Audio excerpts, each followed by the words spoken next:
He died 15 years ago, the famous humoristic Don Knotts. We all loved him and made our jaws ache from laughing. You may remember him as the lovable Barney Fife from The Andy Griffith Show from the 60s. But there's more to this story than meets the eye. His daughter Karen Knott suddenly spoke up and confirmed the recent rumors about his career and clean life, which shocked his fans. Join our story today as we reveal every little aspect of his life. But before we get started, make sure to hit that subscribe button so you never miss out on our captivating content. Don Knott captured the hearts of audiences worldwide with his comedic genius and unparalleled charm. But behind the laughter, rumors swirled about his mysterious disappearance from the spotlight.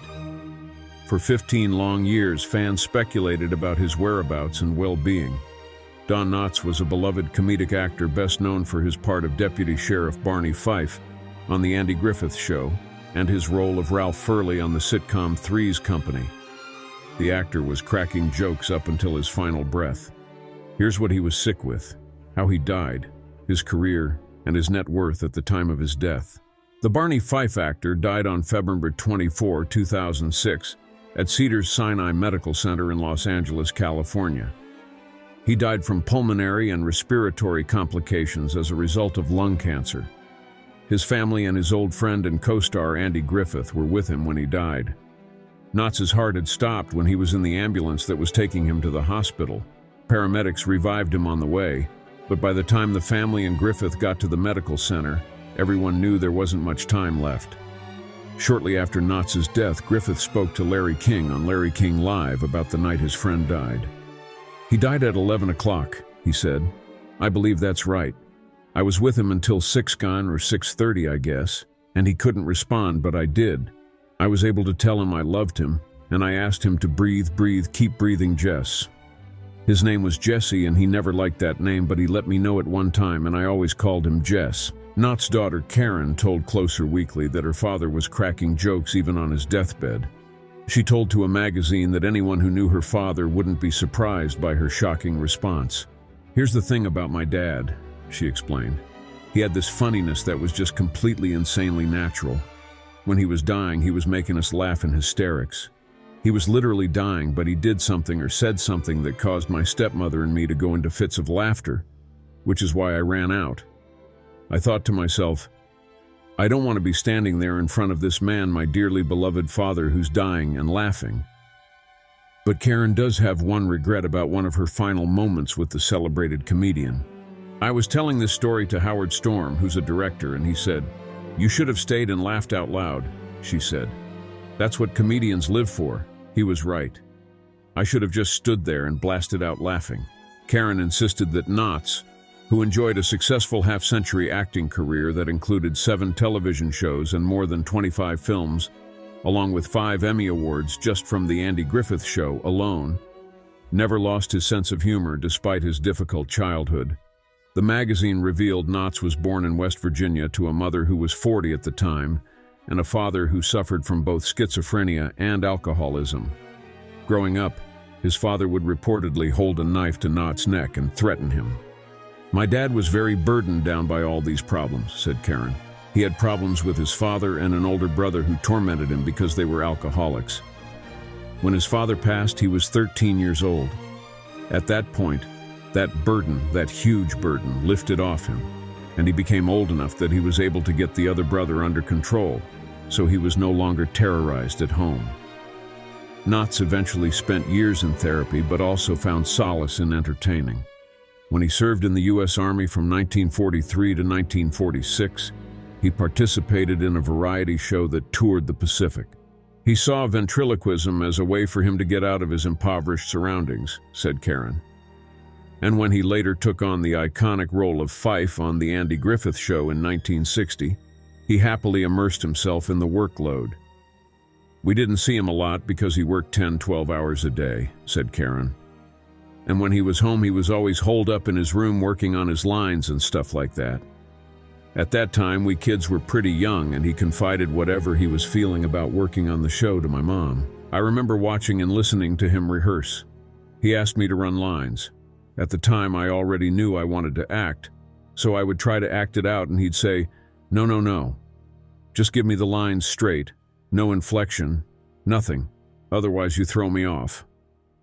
I was just part of that process. Knott's always had his children in mind. Karen recalled how she frequently visited the set and befriended Griffith. He was very friendly to me. He was like an uncle, she explained. He had different sides. You could see that sometimes he would be intense and other times very, very warm and endearing. One thing I will tell you, and one thing that is different from what has been written in books, was that Andy was never jealous of my dad. He was his biggest fan and mentor.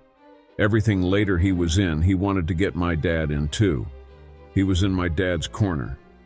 The Andy Griffith Show aired from 1960 until 1968, and when Griffith pursued a new series titled Matlock in 1986, he was determined to have Knott by his side.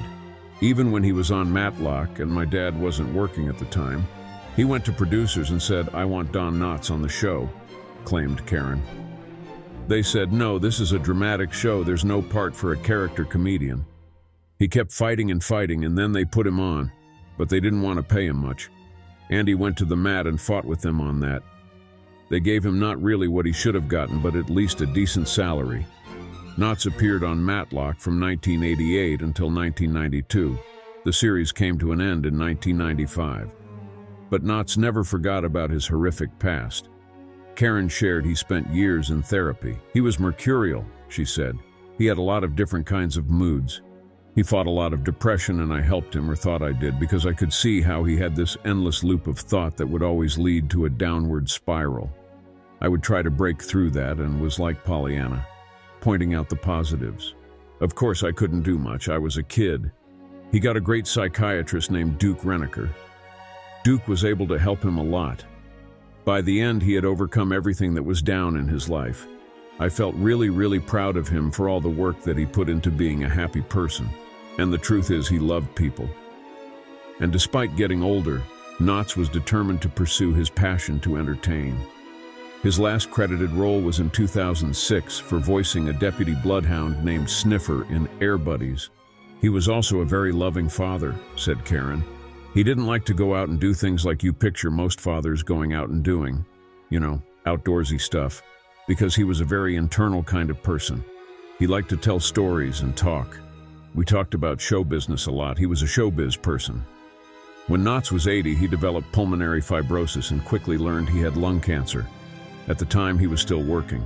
He was the voice of Mayor Turkey Lurkey in Disney's 2005 movie Chicken Little, and he reprised his Three's Company role of Ralph Furley for an episode of that 70s show. For a while, Knott told no one of his diagnosis because he wanted to keep working. Don told almost no one of his illness lest news should leak to the tabloids, Daniel DeVizet wrote in his 2015 biography of the two actors, Andy and Don. Don still wanted to work, and a sick actor could not get work. He didn't tell his children he was dying. He didn't tell Andy. Of course, eventually, Knott's condition took a turn for the worse. Knott had an extensive career. In addition to his roles in The Andy Griffith Show and Three's Company, he appeared in such films as The Incredible Mr. Limpet, The Ghost, Mr. Chicken, and Pleasantville. In 2000, the Barney Fife actor received a star on the Hollywood Walk of Fame. He was also a 5-time Emmy Award winner for his work on The Andy Griffith Show. At the time of his death, his net worth was $20 million. Knott was born in Morgantown, West Virginia, the youngest of 4 sons of farmer William Jesse Knott and his wife Elsie Luzetta Knott, who were married in Sprague's, Pennsylvania. His English paternal ancestors emigrated to America in the 17th century, originally settling in Queen Anne's County, Maryland. His brothers were named Willis, William, and Ralph, who was called Sid. Knott's mother was 40 at his birth. His father, who had schizophrenia and alcoholism, sometimes terrorized him with a knife, causing him to turn inward at an early age. His father died of pneumonia when Knott was 13. He and his brothers were then raised by their mother, who ran a boarding house in Morgantown. She died in 1969 at age 84. Her son William preceded her in death in 1941 at age 31. They are buried in the family plot at Beverly Hills Memorial Park in Morgantown. Knott graduated from Morgantown High School. After enlisting in the United States Army and serving in World War II, He earned a bachelor's degree in education with a minor in speech from West Virginia University in Morgantown, graduating in 1948. He was a member of Phi Sigma Kappa fraternity at WVU. In 1960, Andy Griffith was offered the opportunity to headline his own sitcom, The Andy Griffith Show, 1960-1968. Knott took the role of Barney Fife, the deputy, and originally cousin, of Sheriff Andy Taylor, portrayed by Griffith. Knott's portrayal of the deputy on the popular show earned him 5 Emmy Awards for Best Supporting Actor in a Television Comedy. When the show first aired, Griffith was intended to be the comedic lead with Knott as his straight man, similar to their roles in No Time for Sergeants. However, it was quickly discovered that the show was funnier with the roles reversed. As Griffith maintained in several interviews, "By the second episode, I knew that Don should be funny, and I should play straight." Knott believed remarks by Griffith that The Andy Griffith Show would end after 5 seasons, and he began to look for other work, signing a 5-film contract with Universal Studios. In his autobiography, Knott admitted that he had not yet signed the contract when Griffith announced his decision to continue the series, but he had made up his mind to move on, believing he would not get the chance again. Knott left the series in 1965. His character's absence on the show was explained by Deputy Fife's having finally made the big time, joining the Raleigh, North Carolina police force. In 1986, Knott reunited with Andy Griffith in the made-for-television film Return to Mayberry, reprising his Barney Fife role. In early 1987, he joined the cast of the first-run syndication comedy What a Country as Principal Bud McPherson for its remaining 13 episodes. It was produced by Martin Rips and Joseph Storetsky, who had previously worked on Three's Company. Knott was recognized in 2000 with a star on the Hollywood Walk of Fame. He continued to act on stage, but much of his film and television work after 2000 was as voice talent. In 2002, he appeared again with Scooby-Doo in the video game Scooby-Doo, Night of 100 Frights. He also spoofed his appearances on that show in various promotions for Cartoon Network and in a parody on Robot Chicken, where he was teamed with Phyllis Diller. In 2003, he teamed up again with Tim Conway to provide voices for the direct-to-video children's series Hermie and Friends, which continued until Knott's death. In 2005, he was the voice of Mayor Turkey Lurkey in Chicken Little, 2005, his first Disney movie since 1979. On September 12, 2003, he was in Kansas City, in a stage version of On Golden Pond, when he received a call from John Ritter's family telling him that his former Three's Company co-star had died of an aortic dissection that day. He and his co-stars attended the funeral 4 days later. Knott had appeared with Ritter one final time earlier in 2003 in a cameo on 8 Simple Rules for Dating My Teenage Daughter, in an episode that paid homage to their earlier television series. Knott was the last Three's Company star to work with Ritter. During this period of time, macular degeneration in both eyes caused the otherwise robust Knott to become virtually blind. His live appearances on television were few. In 2005, he parodied his Ralph Furley character while playing a Paul Young variation in a Desperate Housewives sketch on the 3rd Annual TV Land Awards. He parodied that part one final time in Stone Cold Crazy, an episode of the sitcom That 70s Show, where he played the landlord. It was his last live-action television appearance. His final role was in Air Buddies 2006, a direct-to-video sequel to Air Bud, voicing the sheriff's deputy dog Sniffer. Now there comes a time in every pup's life. Knott's friend Al Checo said, "Don was somewhat of a ladies' man. He fancied himself something of a Frank Sinatra. The ladies loved him, and he dated quite a bit." Knott was married 3 times. His marriage to Catherine Metz lasted from 1947 until their divorce in 1964. They had a son, Thomas Knott, and a daughter, actress Karen Knott, born April 2, 1954. After they divorced, Knott raised his daughter as a single parent. He married Laura Lee Chukna in 1974. They divorced in 1983.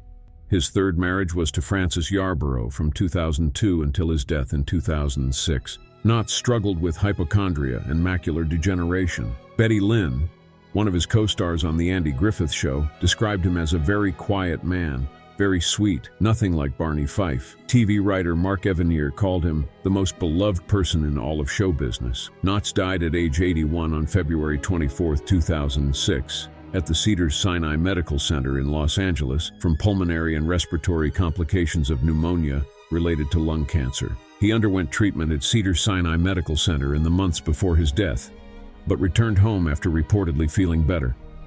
He was buried at Westwood Memorial Park in Los Angeles. Don Knott may have left us 15 years ago, but his legacy continues to live on in the hearts of millions. As we reflect on his life and career, let's celebrate the joy and laughter he brought to our lives and remember him fondly as the comedic genius he was. And there you have it, the mystery of Don Knott's disappearance finally solved. If you enjoyed this video, don't forget to give it thumbs up, leave a comment sharing your favorite Don Knott memory, and be sure to share it with your friends. Until next time, stay curious and keep exploring the stories that make our world so fascinating. Thanks for watching.